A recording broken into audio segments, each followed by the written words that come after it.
আমার আল্লাহ বলেন, বান্দা রে, তোরা যদি একটা দেশ নিরাপত্তার কারণে যদি এত সুন্দর করে আমানত তোদের টাকাগুলা রাখতে পারোস, স্বর্ণগুলা রাখতে পারোস, হীরা জওহর পান্নাগুলা ওই দেশে গচ্ছিত রাখতে পারোস, আমি হীরার চাইতে দামি, টাকার চাইতে দামি, স্বর্ণের চাইতে দামি।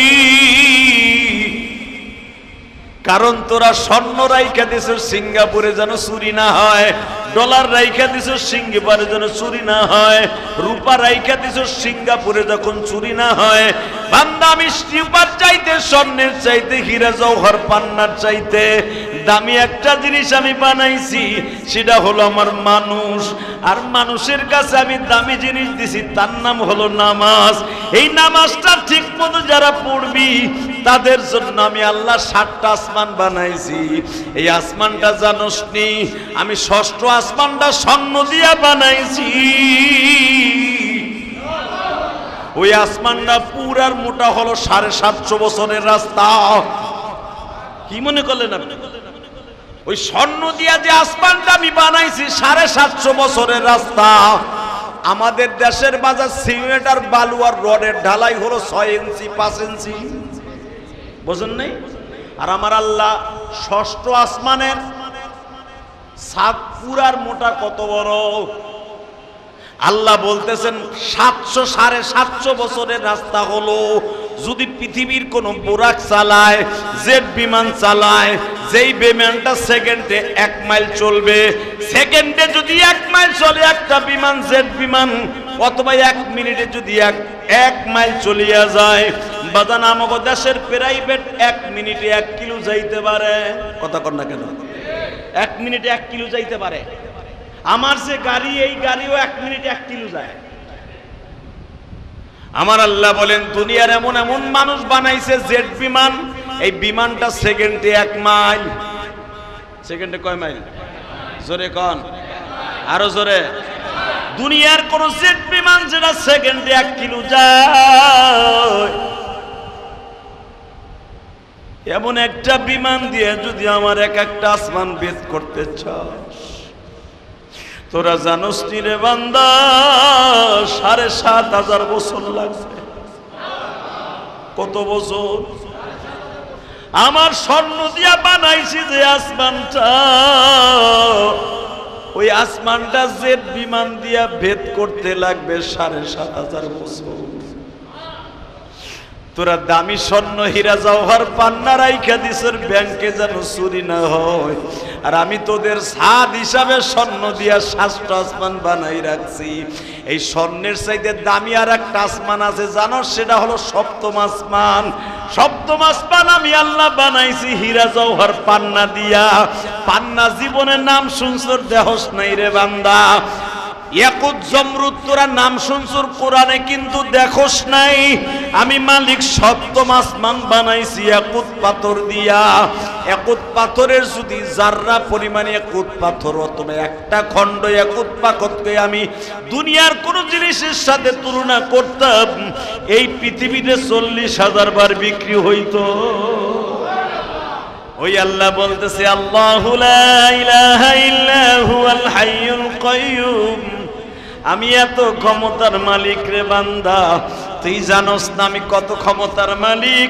আমি একটু বুঝিয়াল রে বান্দা, আমি মালিক খুঁটি ছাড়া আসমান বানাইছি, জমিন বানাইছি। ভালো করে বুঝিয়াল। এই জমিন আসমান বানাইবার পরে কিন্তু আসমানরে আমি বিশ্বাস করি নাই, পাহাড়রে আমি বিশ্বাস করি নাই, হীরা জওহর পান্নারে আমি বিশ্বাস করি নাই, এমনকি আমি ফেরেশতা নূর দিয়া বানাইছি তাদেরকেও বিশ্বাস করি নাই।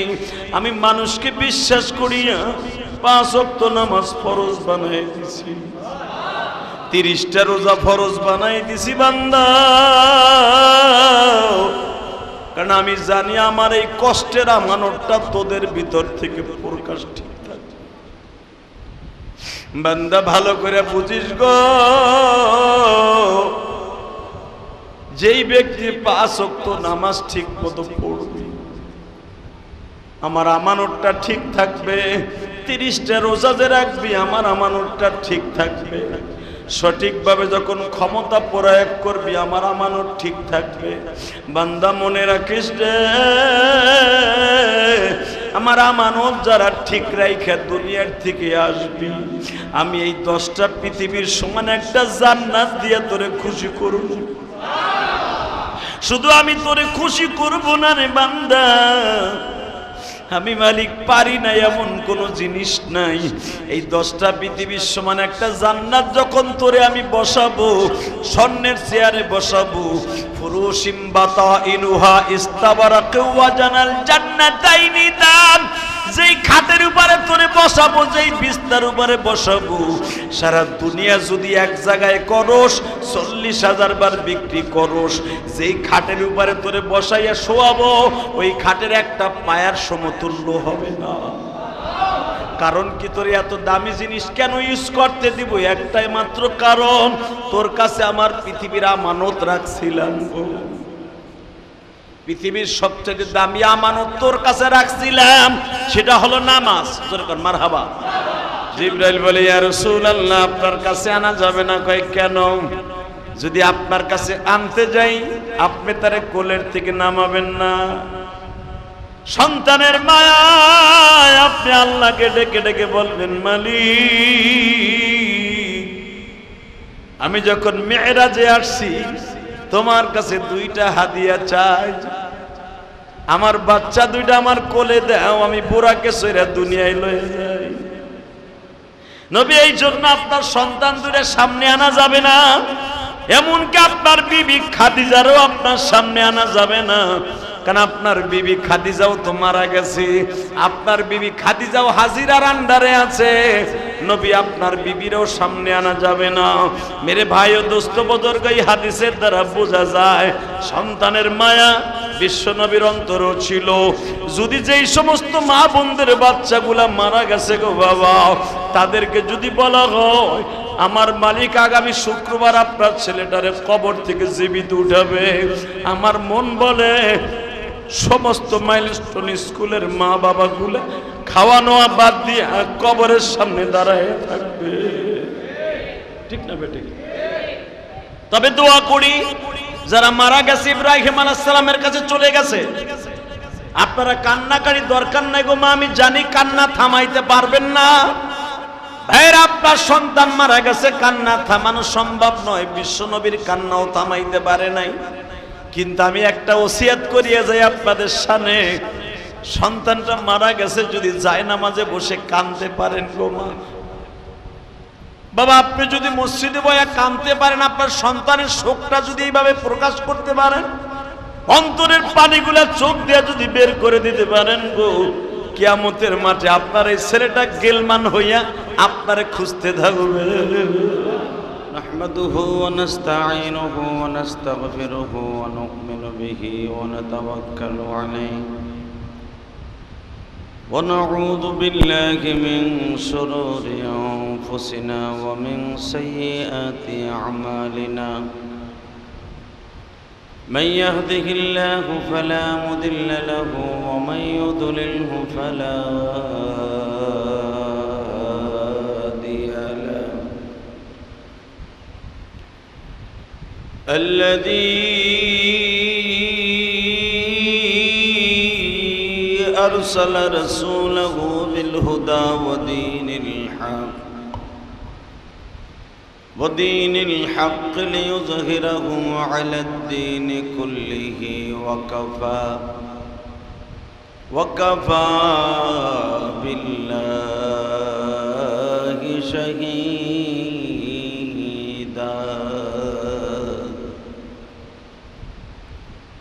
أما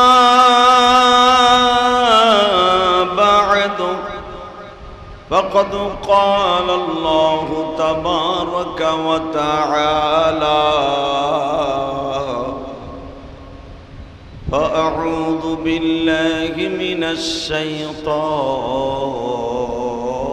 الشيطان الرجيم بسم الله الرحمن الرحيم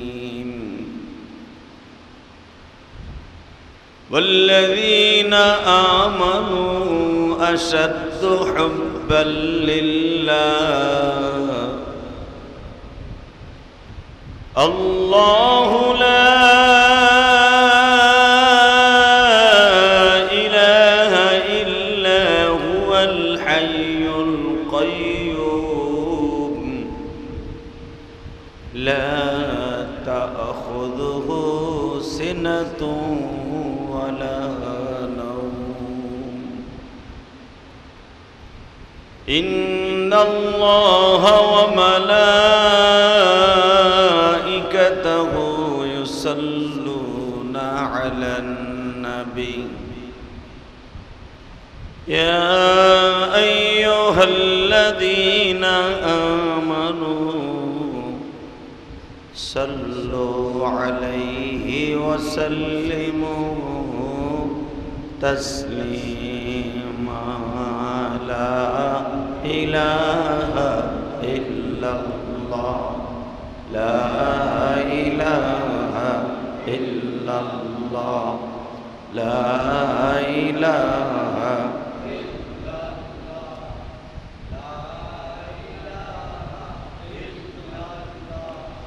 لا إله إلا الله محمد رسول الله صلى الله عليه وسلم الله الله الله الله الله الله الله الله الله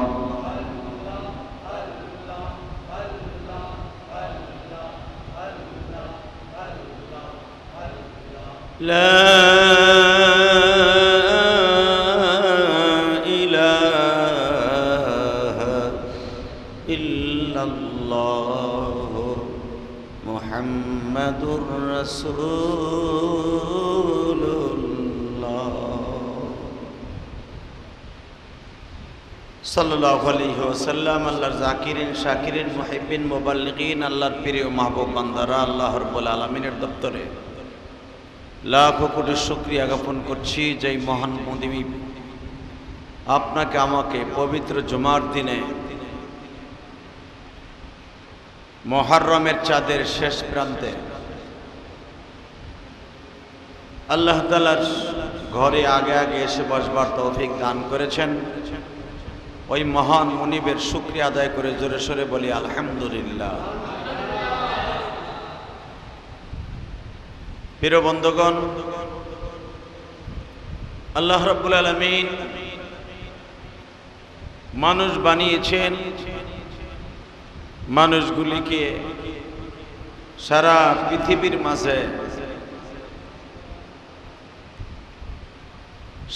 পৃথিবীর মাঝে যত মানুষ আল্লাহ বানিয়েছেন, যত মখলুক আল্লাহ বানিয়েছেন, তার মধ্যে যত মানুষ আল্লাহ তৈরি করেছেন, আশরাফুল মখলুকাতের মধ্যে স্রষ্টার সৃষ্টি হলো, দামি হলো মখলুক মানুষ। এই মানুষের মধ্যে সবচেয়ে দামি হলো মুসলমান। এই মুসলমান দামি হওয়ার কারণে মুসলমানের জন্য আল্লাহ সবকিছু দামি করে দিয়েছে।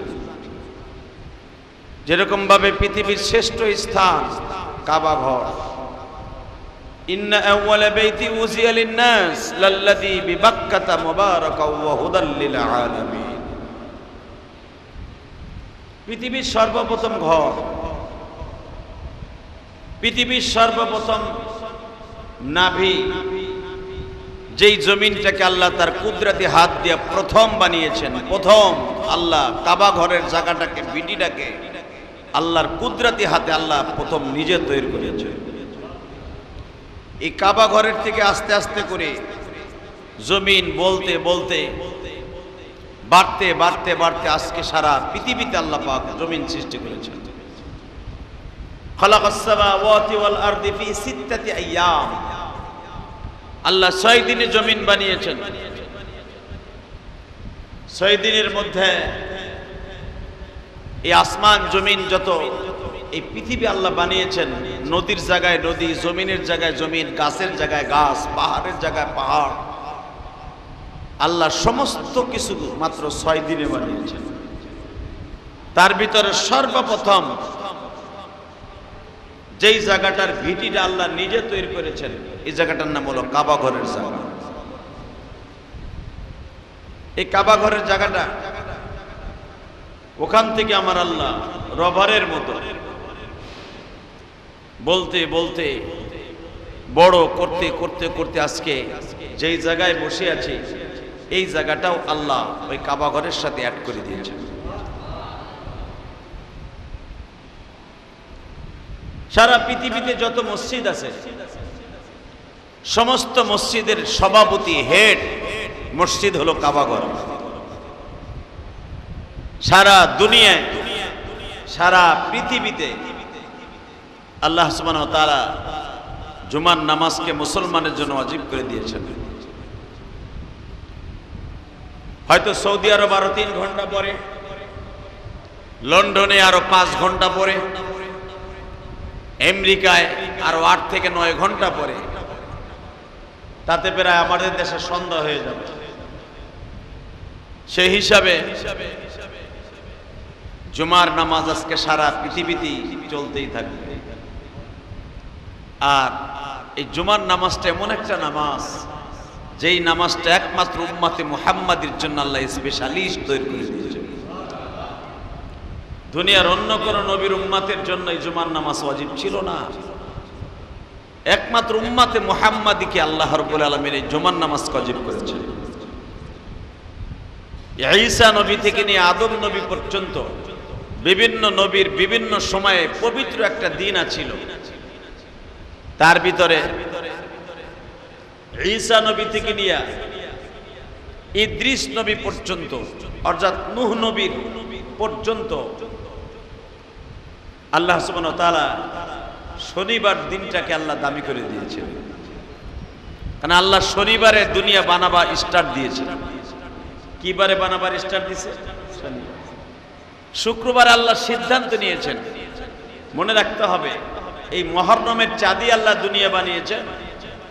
তার ভিতরে শুক্রবারে আল্লাহ সিদ্ধান্ত নিয়েছেন, শুক্রবারে আমার আল্লাহ দেখবেন যে কোনো জমি বালু দিয়ে ভরাট করার আগে জমিনের চারপাশে আইল কাটে। কাটে কি কাটে না?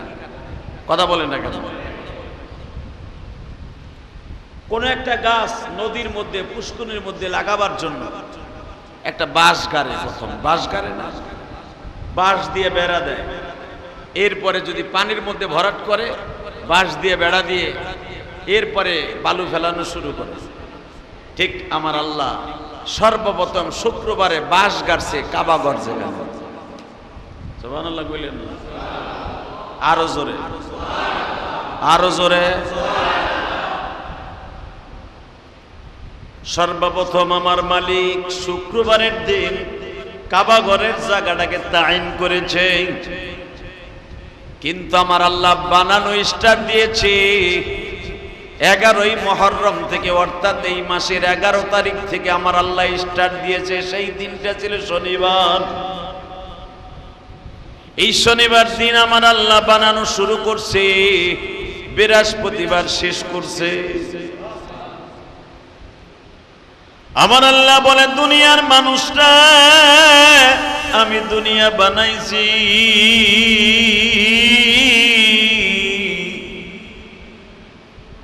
দুনিয়ার সব মাখলুককে এক জায়গায় করেছি। তুমি মানুষ মনে মনে ভাবতাছো আমি 2025 সালে জন্ম নিছি, আমি 1950 সালে জন্ম নিছি, আমি 1975 সালে জন্ম নিছি, আমি 71 সালে জন্ম নিছি, আমি 1952 সালে জন্ম নিছি। মনে হয় আমি রুহুর জগতে ছিলাম না।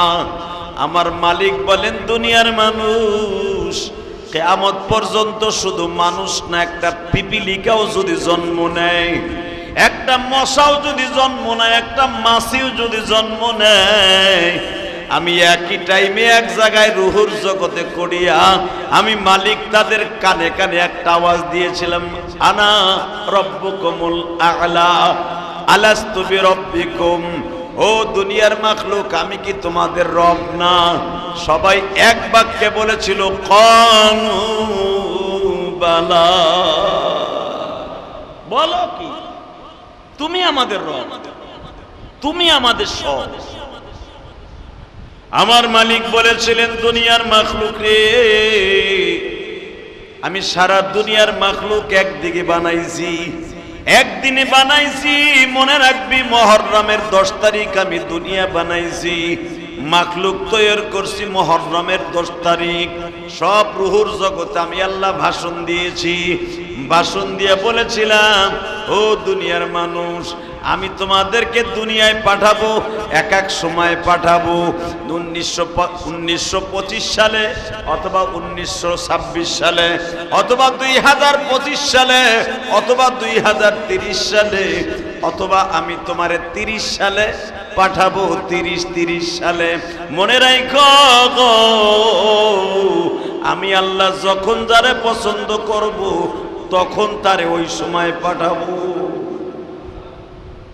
আপনি মনে করতেছেন আমি 2025 সালে জন্ম নিয়েছি, 2024 সালে আন্দোলন করছি, আমি কলেজের টাইম মনে হয় আমার দেরি হয়ে গেছে? না, আপনি দুনিয়া আসার আগে আপনার চাইতে কত বড় বড় বাহাদুর এই জমিনে ছিল। কথা ঠিক না বেঠিক? এমন বাহাদুর ছিল, তারা নিজের আল্লাহ দাবি করে বয়ে দিয়েছে। কতটুকু ক্ষমতার মালিক হইলে সে নিজেরে নিজে খোদায় দাবি করে। আপনি কি মনে করলেন? আরে আমাগো এই যুগে যদি কেউ আল্লাহ দাবি করে, ওরে তো মনে হয় মশার মতো পাড়ায় মেরে নেবে। কথা কর না কেন? এই ডিজিটাল যুগে যদি আমেরিকার কোন দাজ্জাল, কোন কাযযাব, কোন মিথ্যাবাদী যদি বলে আমি ফেরাউনের মতো আল্লাহ, আর আমেরিকার খ্রিস্টানরাই পিড়ে মেরে নেবে। কথা কর না কেন? ইহুদিরাই পিড়ে মেরে নেবে। আপনি কি মনে করেন কতটুকু পাওয়ারের মালিক হলে, কতটুকু শক্তির মালিক হলে সে নিজেই বলে ফেলে আনা রব্বুকুমুল আ'লা? ফেরাউন বলেছিল না যে আমার চাইতে বড় খোদা কেউ নাই, আমি সুপ্রিম পাওয়ার খোদা। নাউজুবিল্লাহ বললেন না? রব্বুকুমুল আ'লা মানে কি? আলা মানে সবার উপরে। বাংলাদেশে দেখবেন এক এক দলের নেতা, পাত্তি নেতা, গেটু নেতা, হেটু নেতা, মিট্টু নেতা, আবার থানা পর্যায়ের নেতা, ওয়ার্ড লেভেলের নেতা, নেতা হইতে হইতে লাস্টে হয়ে যায় জেলা ভিত্তিক নেতা, এরপরে প্রেসিডিয়াম সদস্য, এরপরে একবারে খালেদা শেখ হাসিনার খালতো ভাই, মামাতো ভাই, একবারে ইউনুস চাচার একবারে কাছের লোক। এরকম হয় কি হয় না? কথা কন। কিন্তু যত বড়ই সুপ্রিম পাওয়ার হোক না কেন, খোদাই দাবি করার শক্তি কারণ নাই। কথা কন না কেন? তাহলে আপনি কি মনে করেন পৃথিবীতে দুইজন শয়তান নিজে বলেছিল আনা রব্বুকুমুল আ'লা, আমি মুসার যে খোদা আছে এই খোদার বড় খোদা। নমরুদ্দা বলেছিল আনা রব্বুকুমুল আ'লা। এখন যে বর্তমানে পৃথিবী বানাইছে, ওনার চাইতেও ওনার উপরে বড় মোস্তানাবী। আপনি কি মনে করলেন খোদাই দাবি কইরাও কিন্তু টিক্কা রয়েছে? 1-2 বছর না, 100-200 বছর না, 400 বছর খোদাই দাবি রাজত্ব টিকায় রাখছে এই নমরুদ্দা। নাউজুবিল্লাহ কইলেন না? তারে যদি মানুষের নাই মানতো খোদা হিসাবে, তো সে খোদা হিসাবে থাকে কেন?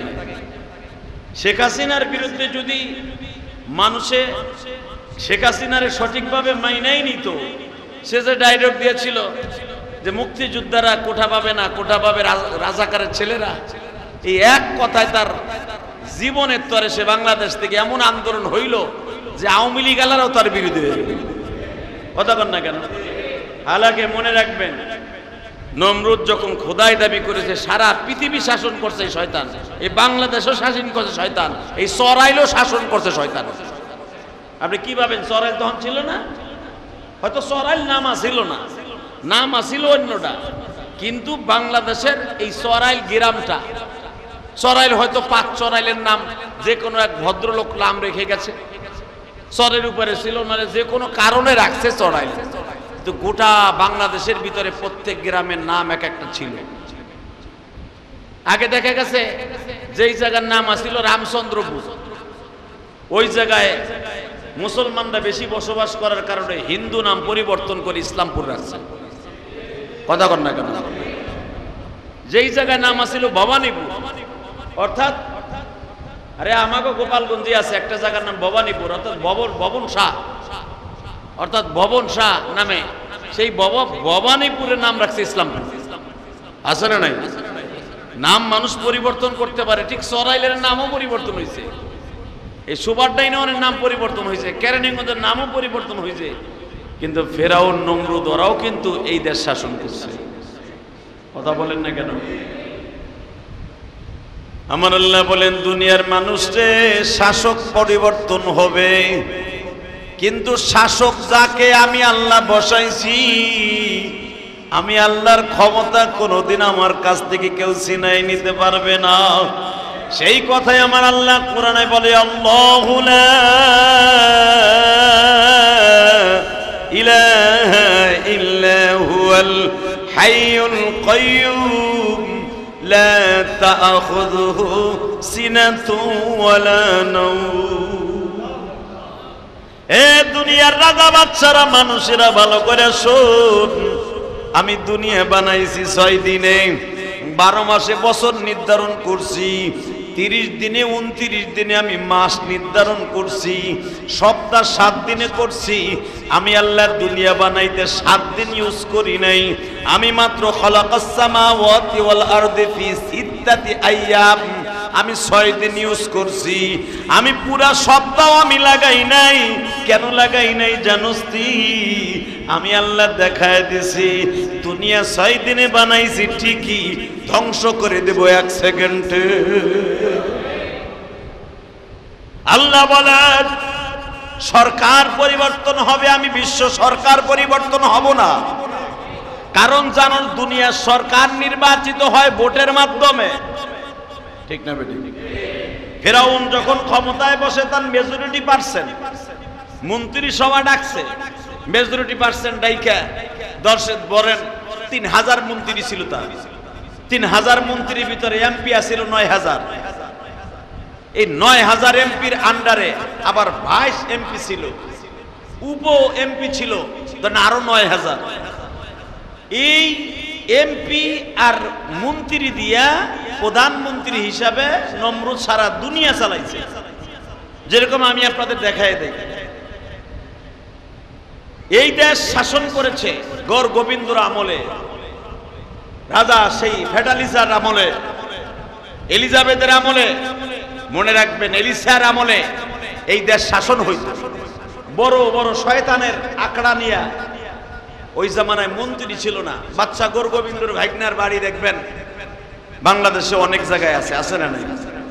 গড় গোবিন্দর যেখানে এই দেশে যখন আসছে, হঠাৎ করে দেখা গেছে গড় গোবিন্দর সাথে একজনের বন্ধুত্ব আছে, তারে দেখাই দিছে তুই জায়গা রাজশাহীর এক কোনায় জায়গা, রাজশাহী, ওখানে দেখবেন জমিদার বাড়ি আছে। ঢাকার ভিতরে জমিদার বাড়ির কতগুলো সিমটম আছে, তার ভিতরে দেখবেন নবাবগঞ্জে কিন্তু একটা জমিদার বাড়ি আছে। কথা বলেন না কেন? নবাবগঞ্জের জমিদার বাড়িতে হিন্দু শাসিতরা যার সাথে যার প্রীতা ছিল ওরে দিয়ে ওই এলাকা শাসন করছে, ঠিক নমরুদ। আর যে এমপি মন্ত্রীগুলা ছিল, এই এক একটা এমপির দায়িত্ব ছিল এরকম বাংলাদেশের মতো 13 থেকে 14টা দেশ, 13 থেকে 14টা দেশ শাসন করতে একটা মন্ত্রীতে। এইরকম 3000 মন্ত্রী দিয়া, এর আন্ডারে আবার 3000 করে এমপি, আবার তার আন্ডারে নায়েবে এমপি দিয়া সারা দুনিয়া চালায়া, এদের মাধ্যমে যখন ভোট নেয় যেদিনকে, যে আমি তো সুপ্রিম পাওয়ার, আমি তো মনে মনে একটা মনস্থ করছি। কি মনস্থ? আমি এতদিন দেশ চালাইছি, আমার প্রতিপক্ষ আর কেউ নাই, আমার প্রতিপক্ষ কেউ নাই, আমার সামনে দাঁড়াইবার মতো কেউ নাই। তাহলে আমি একটা নিজে দাবি করে ফেলছি, কি আনা রব্বুকুমুল আলা। তার ভিতরে কাউন্টার দেওয়ার মতো নমরুদের সামনে কেউ ছিল না তখন, কারণ সারা দুনিয়ায় তার লোক, এমপিও তার, মন্ত্রীও তার, সচিবও তার, ডিসিও তার, সবই তার। এমনকি একটা পুলিশ কনস্টেবল এটাও নমরুদের। দেখবেন যেই সরকার ক্ষমতায় আসে সে টিকা থাকার জন্য তার দলেরই লোক প্রত্যেকটা সেক্টরে বসায়। কথা কন না কেন? এখন বসায় না? আওয়ামী লীগ পুরা বাংলাদেশে একটা কনস্টেবল সহ আওয়ামী লীগের অনুসারে বসাইছিল। কিন্তু মনে রাখবেন, আল্লাহ যখন কাউরে ধরে দুরিয়া লয়ে লড়ে। কথা কন না কেন? আল্লাহ যখন ধরে দুনিয়া সহ লড়ে। আমার মালিক নমরুদের সুযোগ দিছে, 400 বছর খোদাই দাবি করলো, 400 বছর রাজত্ব করলো। করার পরে আপনাদের জানা আছে ছোট্ট একটা ল্যাংড়া মশার দ্বারা নমরুদকে আল্লাহ ধ্বংস করে দিয়েছিলেন। ওই মাসটাও ছিল মুহররমের মাস। সুবহানাল্লাহ জোরে কইলেন না? ফিরাউনের মতো বড় শয়তান, তারে মাত্র যেই নীল নদের ভিতরে লোহিত সাগরের মধ্যে শয়তানরে মারা হয়েছিল মিশরে। এই সাগরের পানিটা এতই লবণাক্ত, এই লবণাক্ত পানির মধ্যে শুধু এক থাবলা কেদা, প্যাক নরম কেদা, এটাই ছিল তার মৃত্যুর কারণ। সুবহানাল্লাহ কইলেন না? তাহলে ক্ষমতার মালিক কে? নমরুদ যখন পানির মধ্যে হাবুডাবু খাচ্ছে, কয়েকদিন আগে আপনারা দেখেছেন ইন্দোনেশিয়ায় ভূমধ্য সাগরে একটা জাহাজে আগুন লেগে গেছে। তার ভিতরে 200-র উপরে যাত্রী ছিল। আনুমানিক বলা হচ্ছে অনেক যাত্রী তো পুড়ে মরে কয়লা হয়ে গেছে, কারণ এমন সাগরের ভিতরে আগুন লাগছে যেখানে তৎক্ষণাৎ তালাশ করে দূরবীনের মাধ্যমে ওইখানে পৌঁছানো অনেক কষ্টকর ছিল। আর সাগরের মধ্যে তখন ঝড় উঠছিল। হঠাৎ করে আমার আল্লাহ কুদরতি শক্তি দিয়া হয়তো আগুন নিভাইছে পরে, কিন্তু যারা মারা গেছে শত শত যাত্রী, সাগরের কোন দিকে যাবে? সব দিকেই তো সাগরের আপনার চোখের রেঞ্জ 3 থেকে 4 কিলো পর্যন্ত যায়, এরপরে আর আপনি কিচ্ছু দেখবেন না, সব দেখবেন নীল আর নীল। এই যে আসমান যে আপনারা নীল দেখেন, এটা কি নীল নাকি? আসমান হলো সাদা, বরফের চাকা দিয়ে বানাইছে আল্লাহ। জোরে কোন মারহাবা। প্রথম আসমান কি দিয়ে বানাইছে? বরফের চাকা। বরফ কি নীল নাকি? হ্যাঁ, এই বরফের উপর আবার আল্লাহ সাদা গ্লাস লাগাইছে। দ্বিতীয় আসমান আমার আল্লাহ বানিয়েছে লোহার দ্বারা, তৃতীয় আসমান আমার আল্লাহ বানিয়েছে তামার দ্বারা, চতুর্থ আসমান বানাইছে আল্লাহ কাঁসার দ্বারা, পঞ্চম আসমান আল্লাহ বানিয়েছে রূপার দ্বারা, ষষ্ঠ আসমান আল্লাহ বানাইছে স্বর্ণ দিয়া, আর সপ্তম আসমান বানাইছে খালাকাস সামাওয়াতি ওয়াল আরদি ফি সিত্তাতি আইয়াম। এরপরে আল্লাহ বলে খালাকাস সাবআ সামাওয়াতিন তিবাকা মা তারা ফি খালকির রহমানি মিন তাফাবুত। তাকায় দেখ ফারজিউল বাসারা হাল তারা মিন ফুতুর। আমি 7 আসমান বানিয়েছি, তাকায় দেখ ফারজিউল বাসার। বাসার মানে তাকায় দেখ, ফারজিউল বাসার।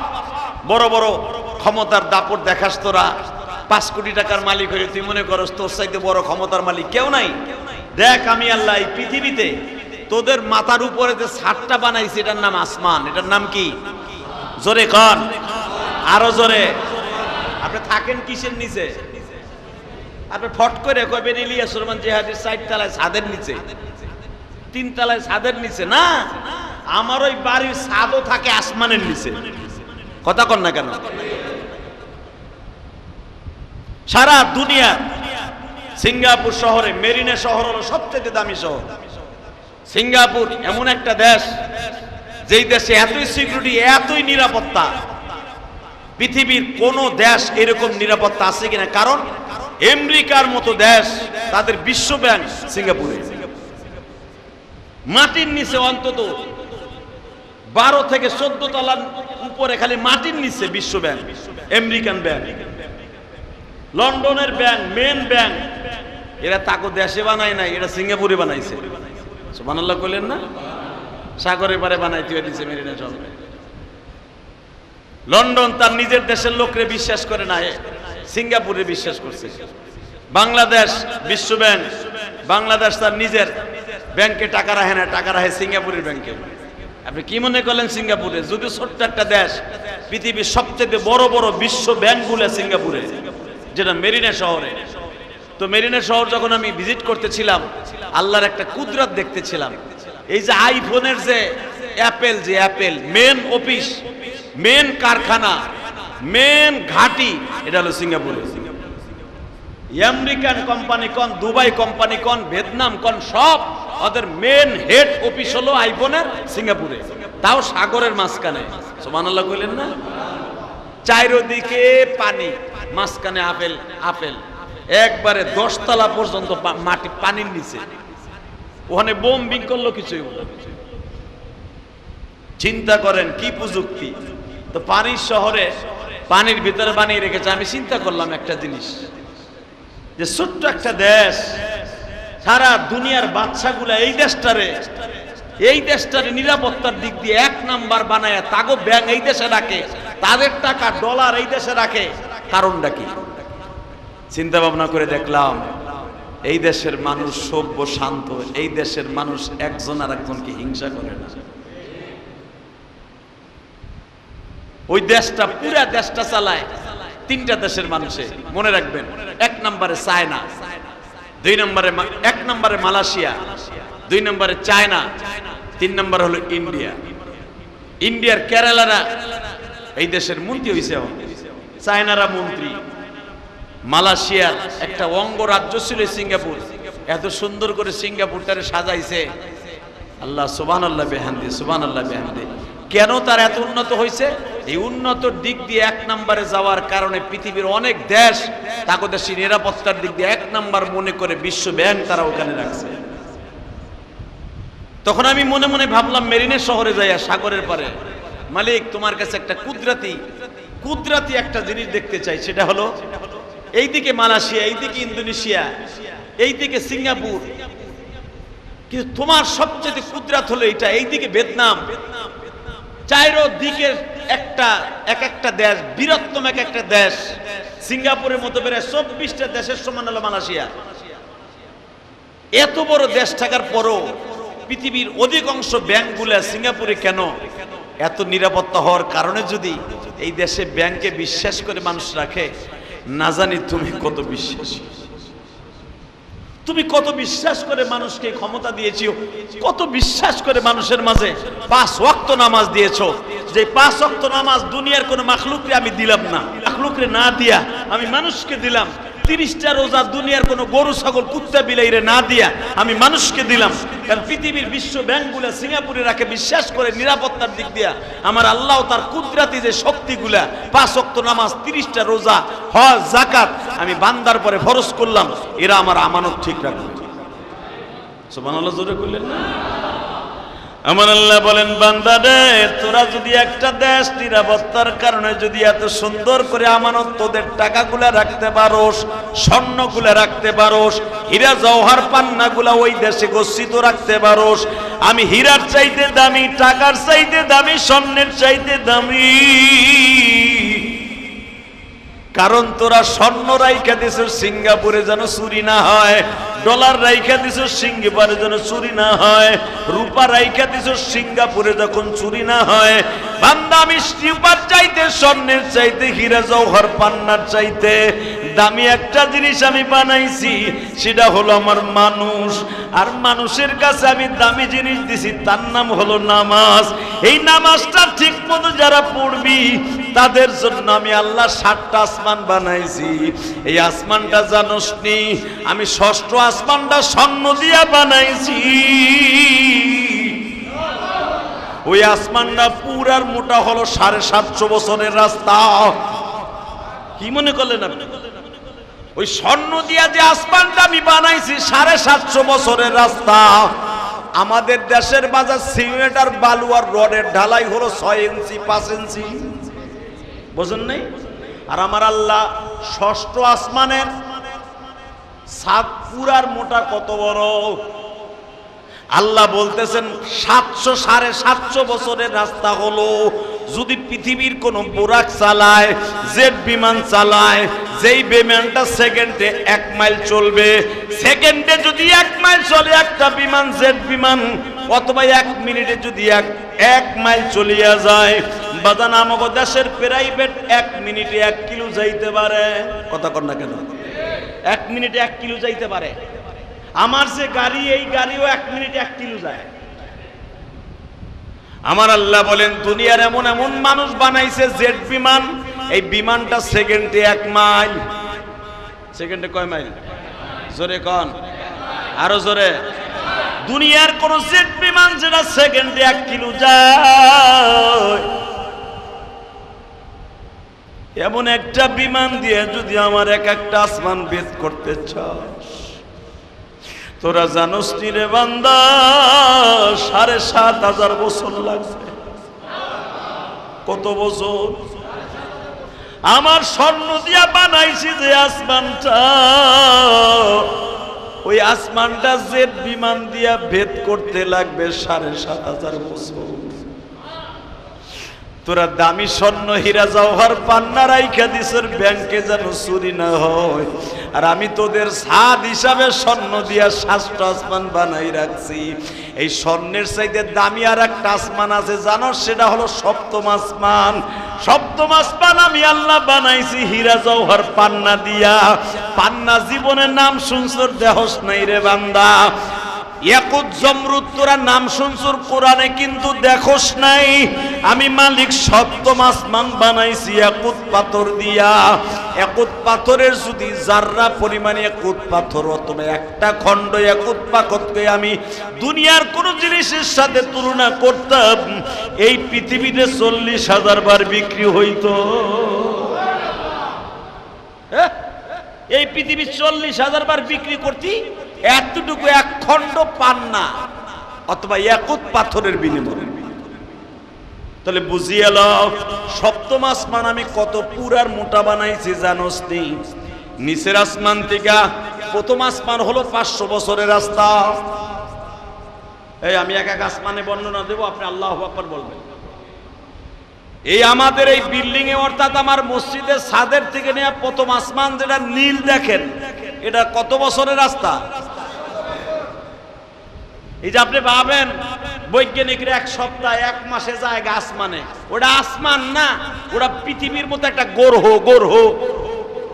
আপনি কি ভাবেন আসমান ওইটা? ওর থেকে শত শত বছরের রাস্তা হলো আসমান। তুমি ভাবতাছো চাঁদ আসমানে যায়, তারা না। পৃথিবীর একটা শাখা মঙ্গল গ্রহ, যেখানে দুনিয়ার অক্সিজেনের মতো মাখলুক বাস করে না, ওখানের অক্সিজেনই আলাদা। তো এই জমিন থেকে প্রথম আসমানের দূরত্ব হলো ৫০০ বছরের রাস্তা। ওই প্রথম আসমান থেকে নিয়ে দ্বিতীয় আসমানের দূরত্ব ৫০০ বছরের রাস্তা। মনে রাখেন, প্রথম আসমান যে আল্লাহ পুরার মোটা বানাইছে, ওই ৬০টাই হলো ৫০০ বছরের রাস্তা। জোরে কোন? দ্বিতীয় আসমান হলো ৫০০ বছরের রাস্তা। দ্বিতীয় আসমানের যে ছাদটা, যেইটা আমার আল্লাহ লোহা দিয়ে বানাইছে, এই লোহার আসমানটার দূরত্ব হলো ১০০০ বছরের রাস্তা। এই ১০০০ বছরের রাস্তা এক জায়গায় করলে যতটুকু জায়গা, এতটুকু জায়গা হলো তৃতীয় আসমান। ওই আসমানের পুরার মোটা হলো ১৫০০ বছরের রাস্তা। আরো জোরে কর। গেল আমার মালিক এইভাবে করতে করতে ৬ আসমান পর্যন্ত, অর্থাৎ স্বর্ণের আসমান পর্যন্ত যতটুকু পুরার মোটা সব মিলাইয়া ৭,৫০০০ বছরের রাস্তা হলো সপ্তম আসমানটা। ৭,৫০০০ বছরের রাস্তা, শুধু একটা আসমান পুরার মোটা ৭টা ছাদ। এখন বলেন এত বড় আসমান, আপনি মনে মনে ভাববেন এইটা তো আমার মালিক মনে হয় এত পরিমাণ পিলার লাগাইছে, যেই পিলার আমাকে চড়াইলেও একটা পড়ছে। কথা কর না কেন? জোরে কন। চড়াইলে আসমানের কোনো পিলার বিলার দেখেননি, কে পাইলিং করছেন আল্লাহ আপনার সামনে? আল্লাহ কোরআনে কি বলে শুনেন, বেগাইরে আমাদিন তারাউনাহা, এত বড় বড় ছাদ আমি নির্মাণ করছি, এত মোটা মোটা ছাদ, বেগাইরে আমাদ, আমি কোনো পিলার লাগাই নাই। হ্যাঁ সুবহানাল্লাহ, বাঁচতে যেয়ে কইও। আল্লাহ কোরআনে বলেন বেগাইরে আমাদ। এই তোর মসজিদ ইলিয়াস রহমান জিহাদির মসজিদ, ছোট্ট একটা মসজিদ বানাইছ, তুই একটা ১০ তলা বিল্ডিং করছ, পিলার দিছ অন্তত ৩০টা, নিচে পাইলিং করছিস ১ তলার পরিমাণ খরচ। আর আমি মালিক ৭,৫০০ বছরের রাস্তা, খালি সপ্তম আসমানের একটা আসমান। আর প্রথম আসমানটা হলো ৫০০ বছরের রাস্তা। এত বড় পুরার মোটা আসমানটা, এই ৬০টা আসমান আমি বানাইছি বেগাইরে আমাদিন তারাউনাহা। তাকায় দেখ, আমি কোনো খুঁটি লাগাই নাই। আমি কিসের উপর রাখছি? এই 7টা আসমানও আমি বানাইছি 6 দিনের একদিনে। আরো জোরে, খলাকাস সামাওয়াতি ওয়াল আরদি ফি সিত্তাতি আইয়াম, খলাকাস সামাওয়াতি ওয়াল আরদ। আপনি কি ভাবতেছেন আসমান আলাদা সময় লাগাই বানাইছে? না, আল্লাহ বলতেছে খলাকাস সামাওয়াতি ওয়াল আরদি ফি সিত্তাতি আইয়াম, আমি আসমান এবং আসমান জমিনের মাঝে, জমিন সহ আমি 6 দিনে বানাইছি।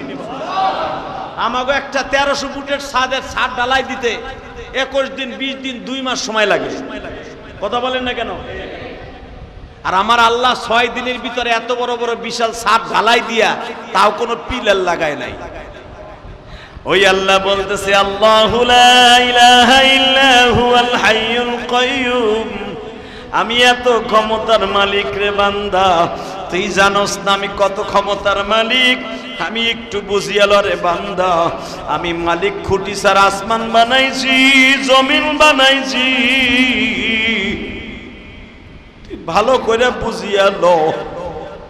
এই জমিন আসমান বানাইবার পরে কিন্তু আসমানরে আমি বিশ্বাস করি নাই, পাহাড়রে আমি বিশ্বাস করি নাই, হীরা জওহর পান্নারে আমি বিশ্বাস করি নাই, এমনকি আমি ফেরেশতা নূর দিয়া বানাইছি তাদেরকেও বিশ্বাস করি নাই।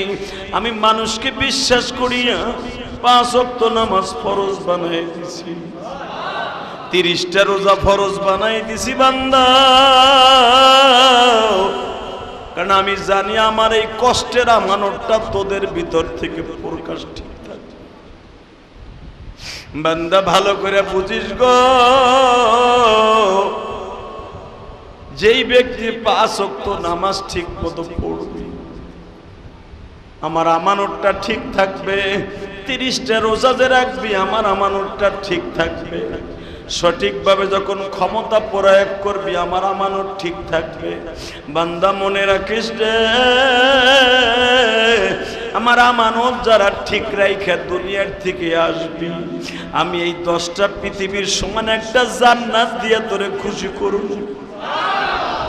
শুধু আমি তোরে খুশি করব না রে বান্দা, আমি মালিক পারি না এমন কোন জিনিস নাই। এই 10টা পৃথিবীর সমান একটা জান্নাত যখন তোরে আমি বসাবো, স্বর্ণের চেয়ারে বসাবো, ফুরুশিম বাতাইনুহা ইস্তাবারাকু ওয়া জানাল জান্নাতাইনি দান, যেই খাটের উপরে তোরে বসাবো, যেই বিছানার উপরে বসাবো, সারা দুনিয়া যদি এক জায়গায় করস, 40,000 বার বিক্রি করস, যেই খাটের উপরে তোরে বসাইয়া শোয়াবো, ওই খাটের একটা পায়ার সমতুল্য হবে না। কারণ কি, তোর এত দামি জিনিস কেন ইউজ করতে দিব? একটাই মাত্র কারণ, তোর কাছে আমার পৃথিবীর আমানত রাখছিলাম। পৃথিবীর সবচেয়ে দামি আমানত তোর কাছে রাখছিলাম, সেটা হলো নামাজ। জোরে কর মারহাবা। সেটার নাম কি? জোরে কর নামাজ। রোজা, হজ, যাকাত, ইনসাফ তোদের কাছে রাখছিলাম। তোরা যখন এটা ঠিক মতো আদায় করছস, আমি পৃথিবীর দামি তোদের জন্য একটা জিনিস রেখে দিয়েছি, সেটা হলো জান্নাত। সেটার নাম কি? জান্নাতে যাওয়ার নিয়ত আছে না নাই? যাবেন সবাই? সবাই যাবেন ইনশাআল্লাহ? জোরে বলেন তো। জান্নাতে যেতে হলে 5 ওয়াক্ত নামাজ পড়তে হবে। 5 ওয়াক্ত নামাজ পড়বেন তো ইনশাআল্লাহ? নামাজের শুধু একটা বর্ণনা দিয়েই বিদায় নিব। মনে রাখবেন, নামাজ এমন একটা কঠিন আমানত আমার আল্লাহ। 5 ওয়াক্ত নামাজ যে ঠিক মতো পড়ে, আল্লাহ তার চেহারার মধ্যে মণিমুক্তার একটা নূর দান করে। 5 ওয়াক্ত নামাজ যে ঠিক মতো পড়ে, মনে রাখবেন আল্লাহ সুবহানাহু ওয়া তাআলা তাকে একটা পুরস্কার দেয়। সেই পুরস্কারটার নাম হলো, আমার আল্লাহর কুদরতি একটা নূর তার বডির মধ্যে ঢুকায় দেয়। তার কামাই রোজগারে বরকত হয়, তার সব জায়গায় শান্তি হয়। এদিকে তাকান। নামাজ এমন একটা কঠিন ইবাদত আর আমানত। এই মাসে যখন 10 তারিখে হুসাইন রাদিয়াল্লাহু তাআলা আনহুকে শহীদ করে, মুহররমের 10 তারিখ হুসাইনের জন্য দামি হয় নাই, মুহররমের 10 তারিখ দামি হয়েছে। এটা পৃথিবী বানাইবার আগের থেকে দামি হয়ে গেছে। এই আসমান জমিন বানাইবার আগেই আল্লাহ মুহররমের 10 তারিখ আল্লাহ দাবি করেছে। হুসাইন রাদিয়াল্লাহু তাআলা যখন এই 10 তারিখ মুহররমের 10 তারিখ শহীদ হয়, ঠিক বেলা 11টার সময় ফাতেমার সন্তান বড় মেয়ে, নাম তার জায়নাব। নাম কি? ফাতেমার বড় মেয়ের নাম কি? আমরা জানি ফাতেমার ছেলে মেয়ে হলো 2 জন না? ফাতেমার ছেলে মেয়ে 2 জন না, ফাতেমার ছেলে মেয়ে হলো 5 জন। কয়জন? 1 নম্বরে বড় ছেলের নাম হাসান, 2 নম্বরে হোসাইন, 3 নম্বর ছেলের নাম হলো মোহসেন, বড় মেয়ে 4 নাম্বার, ওর নাম হলো জায়নাব। ছোট মেয়ে ফাতেমার জারে মাত্র 1 বছরের রাইকে ফাতেমা মারা গেছে। কয় বছর? 1 বছরে বাচ্চা রেখে মারা গেছে ফাতেমা। কেউ কেউ বলেন 1.5 বছর, অর্থাৎ দুধ ছাড়াবার পরে ফাতেমার ছোট্ট মেয়ে কুলসুম কিনে রাইখা, কারণ ছোট্ট মেয়েটার নাম ছিল কুলসুম। 1.5 বছর রাইকে ফাতেমা মারা যায়। এই বাচ্চাটারে পালতে হযরত আলী রাদিয়াল্লাহু অনেক কষ্ট হয়েছে। এই জায়নাবকে হাসান হোসেনের পালতে অনেক কষ্ট হয়েছে, কারণ এই জায়নাব ছিল মেয়েদের মধ্যে বড়, হাসান ছিল সবচেয়ে বড়। এই ভাই বোন গুলারে হাসান মাত্র 8 বছর বয়সে, 7.5 বছর বয়সে হাসান মা হারায়। এই 7.5 বছরে একটা ছোট্ট বাচ্চা, নাবালেগ বাচ্চা, যেরকম ভাবে আমাদের এই যে দিয়াবাড়িতে মাইলস্টোন কলেজে যে সমস্ত কমলমতি কলিজার টুকরা ছোট্ট ছোট্ট বাচ্চাগুলো শহীদ হয়ে গেল। আমি আজকে দেখলাম ফেসবুকের মাধ্যমে একটা বাবা তার কলিজার টুকরা সন্তানকে পাচ্ছে না বিদায় সে পাগল হয়ে গেছে। আর পাগল হওয়া স্বাভাবিক। সে পুলিশকে মারতেছে, চেয়ার মারতেছে, টেবিল দিয়ে বাইরে হইতেছে, পুলিশকে। পাগল হওয়া স্বাভাবিক, কারণ যার যায় সে বুঝে সন্তানের কি যন্ত্রণা। কথা বলেন না কেন? আপনার আমি বুঝবো না, আপনার আমার বোঝার সেই টেনশন তো নাই। কারণ এই জন্য বুঝবো না, কারণ আপনার আমার ছেলে তো ওই কষ্টের মধ্যে, আগুনের মধ্যে পড়ে নাই। ভালো করে বুঝবেন, যেই মায়ের সন্তান ওই আগুনের মধ্যে পুড়ে মারা গেছে, ওই মাই জানে তার কলিজার মধ্যে কত আগুন। ওই মা যতদিন বেঁচে থাকবে ওই ছেলের আগুন তার গায়ে যেরকম আগুনে পুড়ছে, মা বাবার কলিজা মা বাবার মৃত্যুর আগ পর্যন্ত কুড়িয়ে কুড়ে পড়তে থাকবে। আমি দেখলাম জাতীয় গণসংবর্ধনা, অর্থাৎ জাতীয় পুরস্কার আর্মি সেনাবাহিনীর ক্যাম্পের মধ্যে নিয়ে তাদের পুরস্কার দিছে, জাতীয় গণসংবর্ধনা দিছে। মনে রাখবেন ও বাজান, গণসংবর্ধনা যদি স্বর্ণের প্লেট দিয়েও দেয়, তার কলিজার টুকরা স্বর্ণের সন্তান যেমনি হারায় গেছে, ওই স্বর্ণ স্থান পুরো করার মতো ক্ষমতা কারো নাই। ঠিক না বেটি? আর্মিরা যদিও তাদেরকে জাতীয় গণসংবর্ধনা দিচ্ছে, যাদের বাচ্চাগুলা মারা গেছে, যেই টিচারগুলা মারা গেছে, তাদেরকে সরকারিভাবে গণসংবর্ধনা দিতে পারে, জাতীয় স্বীকৃতি দিতে পারে মুক্তিযোদ্ধাদের মতো। মনে রাখতে হবে, মায়ের অন্তর থেকে ওই সন্তানের স্মৃতি পৃথিবীর এমন কোন মূল্য নাই ওটা দিয়ে শোধ করতে পারে। কথা ঠিক না? একটা মাকে দেখলাম তার বাচ্চার স্কুল ড্রেসগুলাকে বুকের মধ্যে নিয়ে চিল্লাচ্ছে আর কাঁদতেছে, এই যে আমার বাবার জুতা, এই যে আমার বাবার পোশাক, এই যে আমার বাবা সকালবেলা যেই প্লেটটা নাস্তা করে গেছিল রে, যেই প্লেটটা আমি তাড়াহুড়া করে ওরে 1 প্লেট নুডলস বানায় খাওয়াইয়া স্কুলে দিয়ে আসছিলাম, এই যে সেই প্লেটটা। মা কি জানতো লুডুসের প্লেটটা চেয়ারের উপরে থাকবে, টেবিলের উপরে থাকবে, আমার কলিজার টুকরা জাদু দুনিয়ার থেকে বিদায় নিয়ে চলে যাবে? এটা মা জানতো না। জানলে কোনোদিনও মা তার সন্তানরে আগুনের মধ্যে পোড়াবার জন্য দিত না। কথা ঠিক না বেটি? দোয়া করি আমরা, আল্লাহ বাচ্চাগুলাকে আপনি জান্নাতুল ফেরদাউস নসিব করেন, ইব্রাহিম নবীর কাছে নিয়ে যাবেন। বাল্যকালে নাবালেক অবস্থায় যে বাচ্চাগুলা মারা যায়, এদের বাবা হয়ে যায় জাতির পিতা ইব্রাহিম। এদেরকে ইব্রাহিম আলাইহিস সালাতু ওয়াস সালাম নিজের হাতে, মুসলমান বাচ্চা হলে নিজের হাতে তাকে কোরআনের হাফেজ বানায়। সুবহানাল্লাহ, জোরে কোন।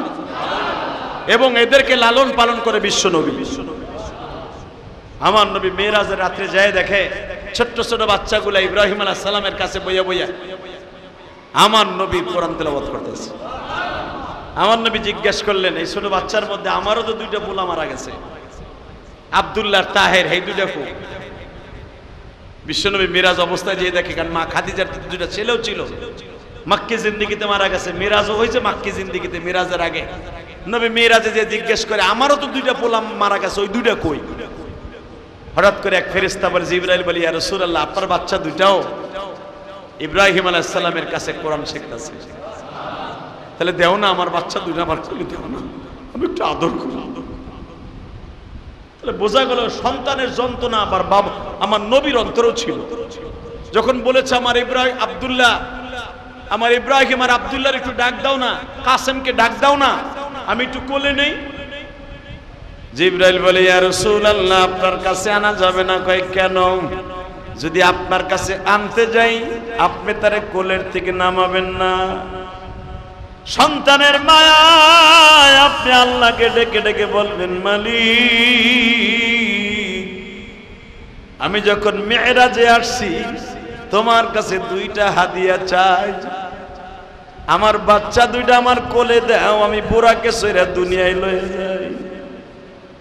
নবী এই জন্য আপনার সন্তান দুইটা সামনে আনা যাবে না, এমনকি আপনার বিবি খাদিজারও আপনার সামনে আনা যাবে না, কারণ আপনার বিবি খাদিজাও তো মারা গেছে, আপনার বিবি খাদিজাও হাজিরার আন্ডারে আছে। নবী আপনার বিবিরও সামনে আনা যাবে না। মেরে ভাই ও দোস্ত বুজুর্গ, এই হাদিসের দ্বারা বোঝা যায় সন্তানের মায়া বিশ্ব নবীর অন্তরও ছিল।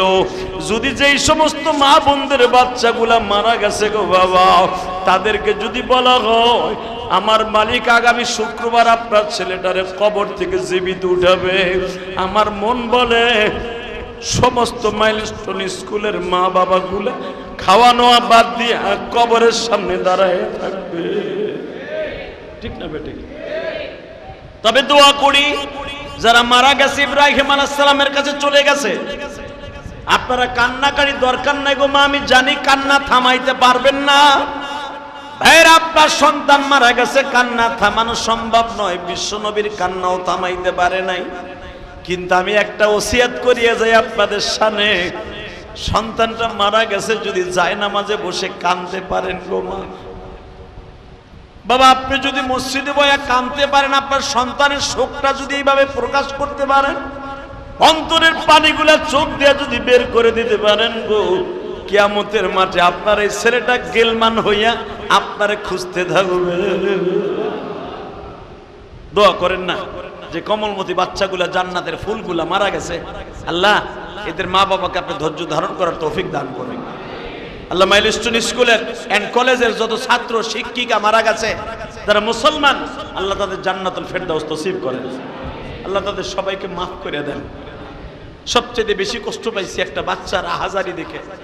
বাচ্চাটার এই ভুরু, চোখের ভুরু, পিসি, চুল কিচ্ছু নাই, সব পুড়ে গেছে। এই ঠোঁটের গোস্তগুলা জোরে জোরে পড়তাছে। ডাক্তার যে স্যাবলন দিয়ে ধুইব, কেসি দিয়ে টান দিলে এই মুখের গোস্তগুলা জোরে জায়গা। ডাক্তার বলতে বাধ্য হয়েছে, আল্লাহ তোমার যেন বাঁচাই না রাখে, তুমি মরে যাও। তোমার যে যন্ত্রণা, এই যন্ত্রণা সারা জীবন তোমার ভোগ করতে হবে। কারণ এমনকি তোমার ভিতরের যে পার্টস, হাড়, ফুসফুসি, নাড়ি বুড়ি এগুলোও সেদ্ধ হয়ে গেছে। ফার্মের মুরগির মতো ফ্যাপসা সুদ্ধা, কলিজা সুদ্ধা সেদ্ধ হয়ে গেছে। এই সেদ্ধ ভাজা কলিজা, ভাজা ফ্যাপসা ডাক্তার কিভাবে আবার সতেজ করবে আপনি বলেন? পৃথিবীর এমন কি মেডিসিন আছে? হ্যাঁ, পয়সা গেলে কাইটে ফেলতে পারে। যেগুলা ফ্যাপসা ফুসফুসি 100-এর ভিতরে 75% নষ্ট হয়ে গেছে, পুড়ে গেছে, ভিতরে সেদ্ধ হইয়া ফেরাই হয়ে গেছে। এ যদিও বাইসা থাকে সারা জীবন কোমায় থাকতে হয়। তখন ডাক্তার বলতে বাধ্য হচ্ছে, তার মা বাবারে ডাইকে বলতেছে আপনি জায়নামাজে বসে বলেন যেন আপনার বাচ্চাটা মারা যায়। তারপর মা কান্দে আর বলে সারা জীবন আমার বাচ্চাটা কোমায় থাকুক, লুলা হয়ে থাকুক, তবু আমার কলিজার টুকরা সন্তান বাইচা থাকুক, আমি মা তারে দেখি। কথা বলতেছিলাম, ফাতেমা মাত্র 1.5 বছরে বাচ্চা রেখে যাকে রেখে মারা গিয়েছিলেন। সময় অবার হওয়ার কারণে আমি আপনাদের খেদমতে একটাই আরজ করতে চাই, এই মুহররমের চাঁদ বিদায়ের সময় শুধু আল্লাহর কাছে একটাই দাবি থাকবে, আল্লাহ যতদিন বাঁচায় রাখবেন ঈমান ও আমলের সাথে রাখবেন। আমিন। 5 ওয়াক্ত নামাজ পড়বেন তো ইনশাআল্লাহ? আল্লাহ আমাদের সবাইকে তৌফিক দান করেন। আজকে মাইলস্টোন আর স্কুল কলেজের যে সমস্ত ছাত্র ভাইরা মারা গেছে, মা বোনরা মারা গেছে, কলিজার টুকরা আমার সন্তানের মতো যারা মারা গেছে, আল্লাহ সুবহানাহু ওয়া তাআলা তাদেরকে যেন জান্নাতুল ফেরদাউস নসিব করেন। তাদের জন্য আমরা ইনশাআল্লাহ দোয়া করব তো ইনশাআল্লাহ। এবং তারা মারা গেছে তাদের মা বাবাকে ধৈর্য ধারণ করার তৌফিক আল্লাহ দান করুন। এইরকম বিপর্যয়, এইরকম গজব, এইরকম বিপদ আল্লাহ যেন আমাদের কান না দেয়। মনে রাখতে হবে, যেই দেশের পাপ বেশি হয়ে যাবে একটার পর একটা গজব আসতেই থাকবে। তা না হলে এই বিমানটা এখানে পড়ার কথা না। যেটা শুনলাম ইতিহাস, এই পাইলটটা অনেক চেষ্টা করেছে, আপ্রাণ চেষ্টা করছে যেন এখানে না পড়ে। এটা মনে করতে হবে আমাদের জন্য দুর্ভাগ্য, আমাদের জন্য বিপদ। আল্লাহ যেন এই বিপদ থেকে অন্তত আমাদেরকে হেফাজত করে। জোরে কর, আরো জোরে। ইচ্ছা করলো এই বিমানটা আমাদের এই সরাইলেও পড়তে পারতো, কারণ ও তো এখান দিয়েও ঘুরতে ছিল। সবচেয়ে কষ্ট হলো ছোট্ট ছোট বাচ্চাগুলো আগুনের কষ্ট এটা সহ্য করতে পারে না। আল্লাহ যেন বাচ্চাগুলোকে মাফ করে দেয়। ওদের জন্য দোয়া করার জন্য সূরা ইখলাস 3 বার, ফাতিহা একবার, কয়েকবার দুরূদ শরীফ পড়ি, দোয়া করি ইনশাআল্লাহ। পড়েন সবাই। বিসমিল্লাহির রহমানির রহিম। কুল হুয়াল্লাহু আহাদ আল্লাহুস সামাদ লাম ইয়ালিদ ওয়া লাম ইউলাদ ওয়া লাম ইয়াকুল লাহু কুফুওয়ান আহাদ।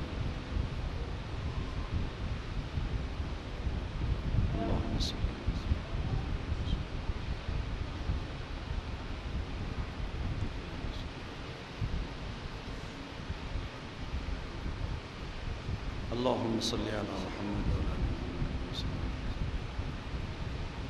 اللهم آمين. الحمد لله رب العالمين والعاقبة للمتقين والصلاة والسلام على سيد الأنبياء والمرسلين.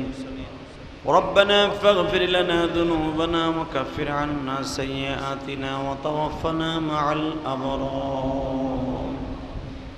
ربنا فاغفر لنا ذنوبنا وكفر عنا سيئاتنا وتوفنا مع الأبرار. اللهم أنت السلام ومنك السلام وإليك يرجع السلام. حينا ربنا بالسلام وأدخلنا الجنة دارك دار السلام.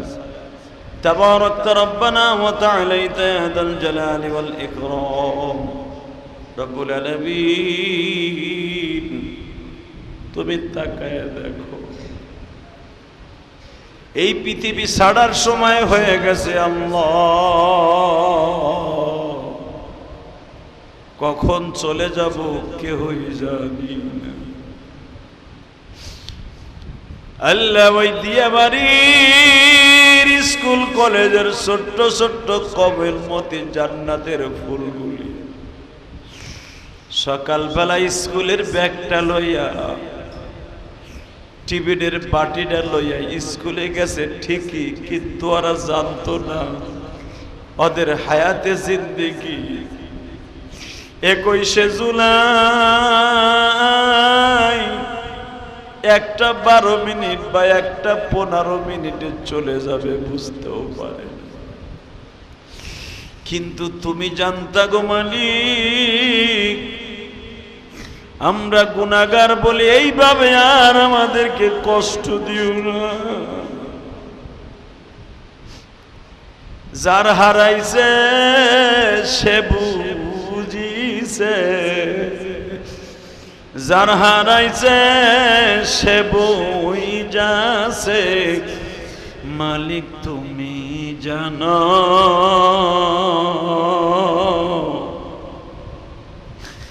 সবাইকে তুমি মাফ করিয়া জান্নাতে নিয়ে যাও।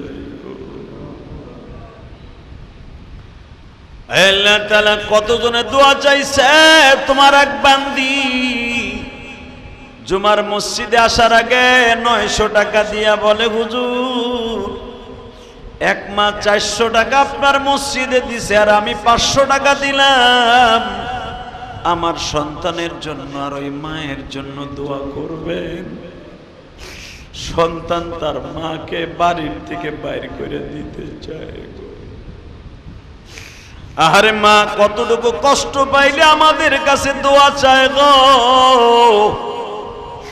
যেই মা 10 মাস 10 দিন পেটে বোঝা বয়া সন্তান মানুষ করলো, সেই সন্তান যদি মারে বাড়ির থেকে বাইর করে দেয়,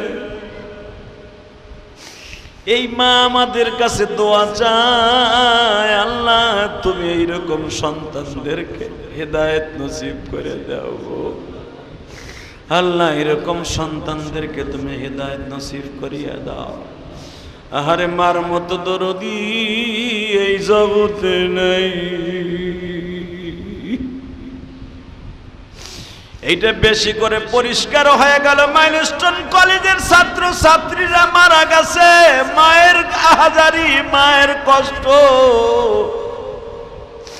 মা পাগলের মতো চিল্লায়, আমার জীবন লয়া যাও, আমার বাচ্চার জীবন ভিক্ষা দাও গো আল্লাহ। এরকম যেই বাবা মা হসপিটালের বারান্দায় বারান্দায় দৌড়ায়।